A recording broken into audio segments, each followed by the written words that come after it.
those of you who have visited my nursery in Lingfield, Surrey, will know that we have a 7.5 acre growing field where we grow all our maples and other raw material. We grow not just maples but pines, junipers, elms, hornbeams, and most of the varieties used for bonsai. But maples are my particular favorite because I love maples. Not only are they beautiful trees, they go through changes of color, they've got beautiful twiggery and refinement of branches. So we grow maples right from the very start. These are maple seedlings that I sowed last year, and these were the seedlings that shot up. They've all lost their leaves, but I didn't have time to pot them on. But in the spring I will take it up and I will individually pot all these little seedlings and grow them on. And if you look at some of these seedlings here, these are all maples that we've grown from seed over the years, and as you can see, they've become quite thick. Some of them are about finger thick or thumb thick, and we just have thousands of them. And as they grow, you can see that they are allowed to grow tall and big.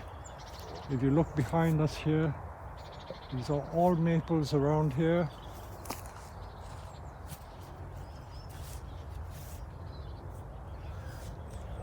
Some are grown in the ground and some have been potted up, but we just have thousands of these maples. I will now show you, once they have grown tall, what we do with them. I'm now going to show you the next stage of making the maple bonsai.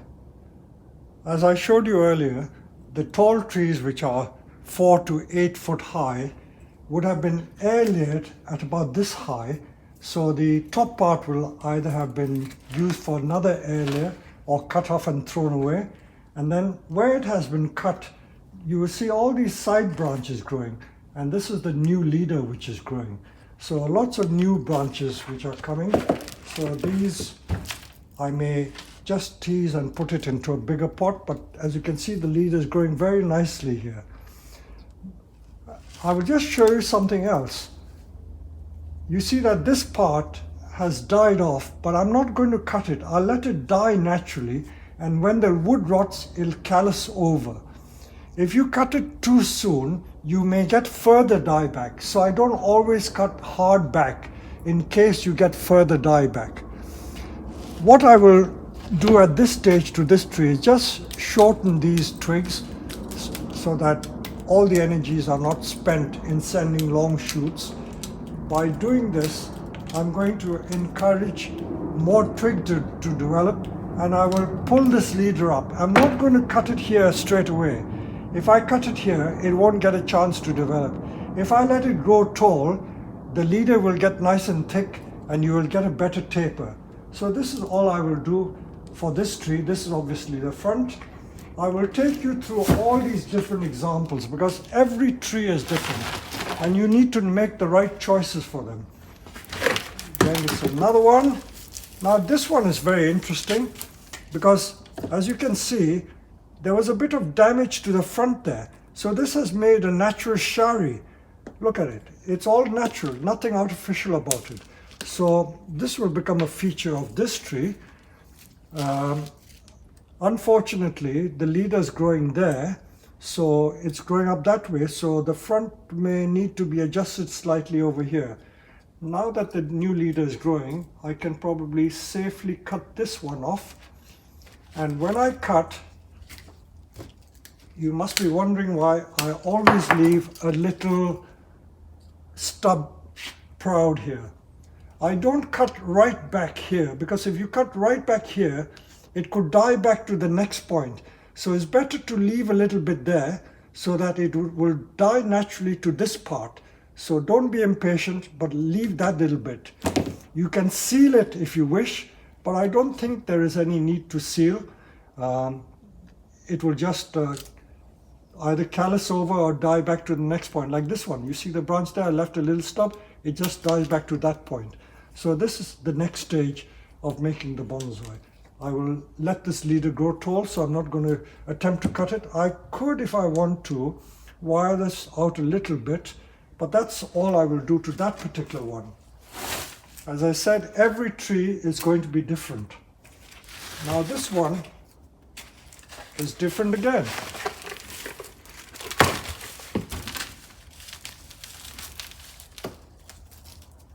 Now this one could make a beautiful broom. Again, I will show you what I was telling you about. I leave a little stub so that it dies back naturally there. So I'll let the wood rot. I won't attempt to cut it off. I will just let it rot. And then, now this one could make a very nice broom style tree. So I'll cut this bit here. Cut all these back. And we will probably end up with a nice broom shaped tree. Not all maples have to be like a pine shape or even a conical shape. Sometimes you can make broom effects. So I haven't decided which is the front. There are many possible fronts to this tree, but it's going to be a nice cute little tree like that. So they're going to get more branches there. Now let's look at this one. Now this one, I always take it out of the pot so that I can see the roots better. It's a bit frozen. I think I can show you without taking it out of the pot. Now this particular tree, where I cut it, it's died back to here. This has died back to there. As I said, you don't always have to cut it flush back.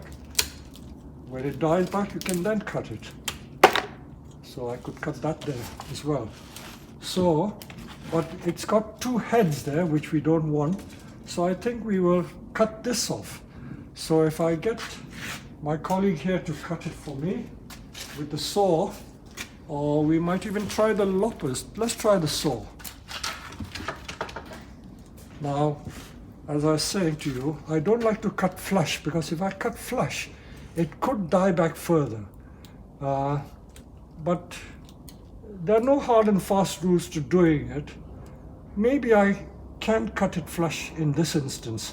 The other place is to cut it here and then let it die back there. But I think I could cut it flush and seal it. So if I ask Steve here to cut it there, sloping cut, and then I will seal it.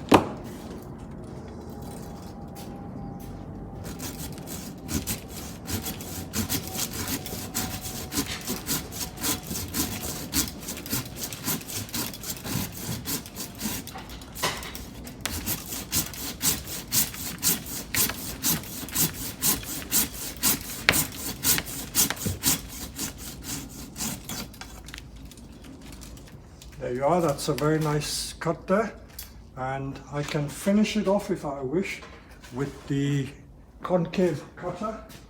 But I'm using a hybrid cutter. You can see it as a hybrid mix between a wen cutter and a side branch cutter. It does the job of both. I can just smooth it a bit.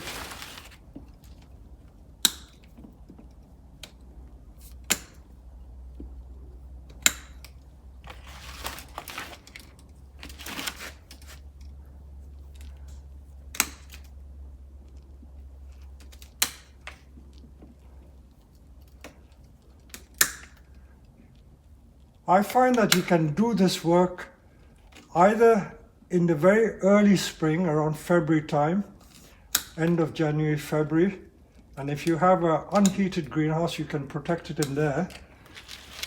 You can also do it in the summer, because if you make cuts in the summer, they callus over very easily and they heal very quickly. Now that I've made those close cuts, I'm going to seal it with a sealant. This is lac balsam. The Japanese cut paste can also be used, but the thick paste is best used in the summer when it's a bit warm. If it's freezing cold, you'll find that it doesn't come out so easily. So I just smear it with my finger here. You don't have to seal it. It does help. If you don't seal it, it will rot naturally, and it will make a very nice callus when it heals. Now, I was saying that if you want to create a good taper, you should let this grow a little more, because all this is going to pull the sap and it'll thicken. But now that it's become quite thick already, I'm going to cut this off. I'll leave about 1/4 inch gap so that it dies back to that point. And I will just shorten these. So this is going to be the bonsai, the superstructure and the trunk there. So this is what we've done. So those are the choices we made on that one. As I said, every tree is different, so every tree needs different treatment. Now this one also, as you can see, the original cut was made there, but where I made the cut, it died back to here. So that's one of the reasons why I never rely on the leader to come exactly where it has been cut, because the new leader has in fact grown here in a different place. And of course, now that the new leader is here, I can now cut it from there. So I'll ask Steve again to cut this bit with the saw, and we will get a nice clean cut over there.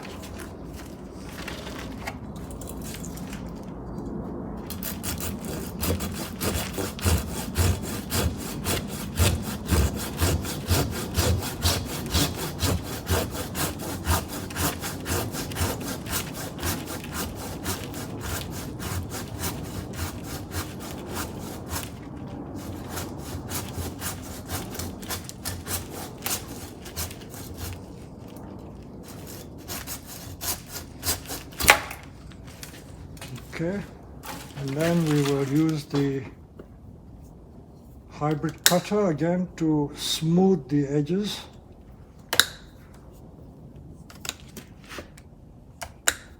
Get a more sympathetic edge. So you get a better taper.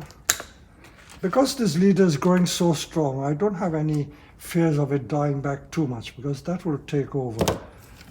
I will just shorten this. I don't want it to grow too long. I'm not sure which direction. Ideally, I could let this become the new leader, but probably shorten this a little bit. And then we will seal this again and leave it for another year. If you feed it very heavily during the summer, during the growing period, you can be sure that you'll get lots of new growth coming, lots of new branches and new twigs.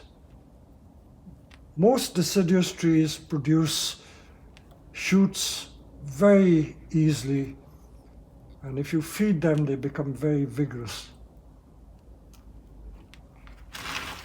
So you can see a very nice taper. So the bonsai is going to be just this high, about 35-40 centimeter tall. This tree was about nearly 2 or 3 meters tall, so it's been cut back here, and we grew it tall just to get the thickness of the trunk. We'll move on to another one. As we say, every tree is different. So with this tree,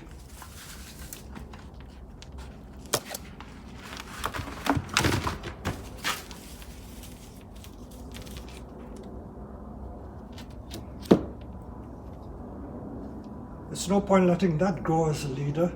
I'll probably take that off, and probably I will then cut this bit off here, leave a little space for it to die back.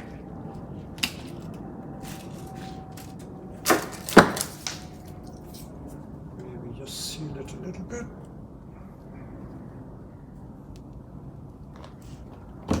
And then hopefully the bonsai is going to be this high. So that is the choice for that tree. So every maple has a different choice. Let's look at another one. The more I show you, the more confidence you have as to how to make the choices. Life is all about choices, so you've got to be shown how we decide on making the choice. Now this one, although it has been cut there, it forms several leaders, and it can become quite confusing. So which do I choose? See, this is not very nice on this side. The base is very nice on this tree. Usually the base of the tree determines to a large extent the front and the back. So this has got a very nice root spread over there. So this could be the front. If I keep this as the front, see, the roots are not so interesting here. So this will count this out, although you could have made this as the new leader, but the roots are not good there. This could also be quite interesting because the base is very nice here. So if I were to use either this or the other side as the front, I could possibly make this the leader. That means cut it off there and here, or I could have cut there, but I don't think it would be so nice. So I think the best option would be to cut it here with the saw and cut that off and then cut it there. And the choice of where I cut is determined largely by the root base. As you can see, the root is very nice here. So this is going to be the front. We cannot really use this. It's not so nice as the front, although that would become a nice leader. This is also possible, not as nice as the other side. So I come back to this side again, this being nice. So I'm going to cut it there and cut it here. So if I ask Steve again to cut it there, we will show you the end result.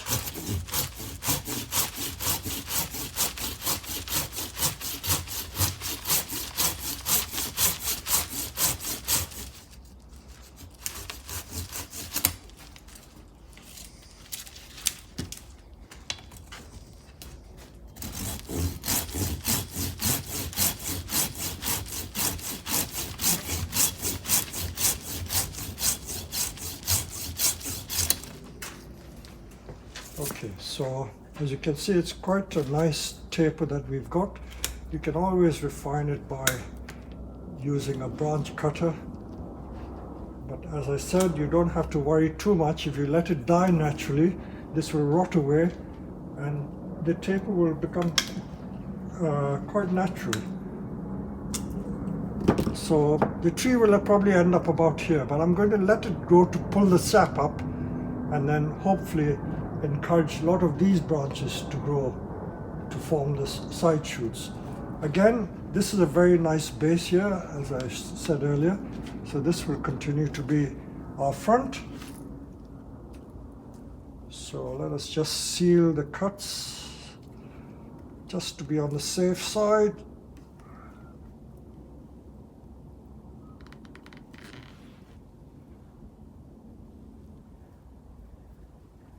So that's all we do to that.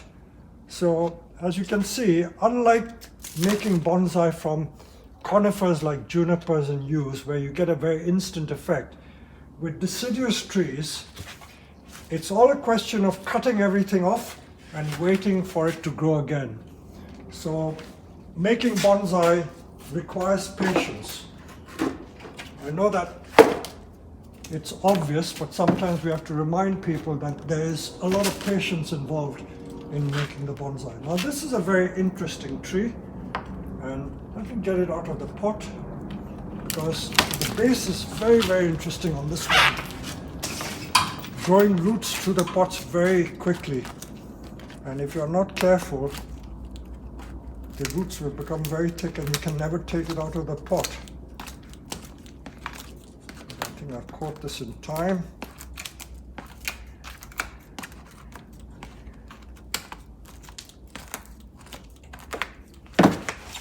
This has been in this pot for only a year.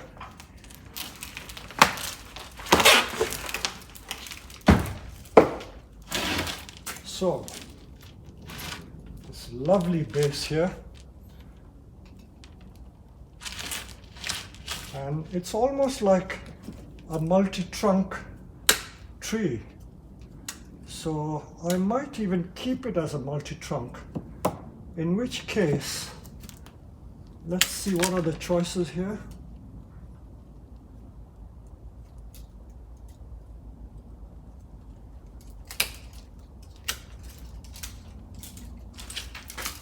that we can wire out like that, make the tree there.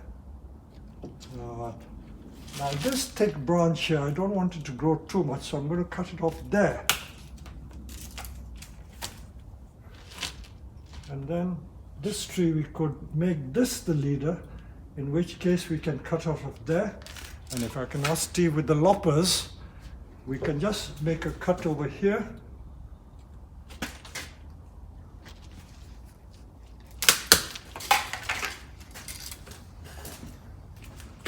So this is the next stage of the journey for this maple. So this is going to be a very nice multi-trunk maple with this the leader and the conical shape like that. And that's going to grow outwards there. So this was a choice. So every tree is different. I hope you've enjoyed this video.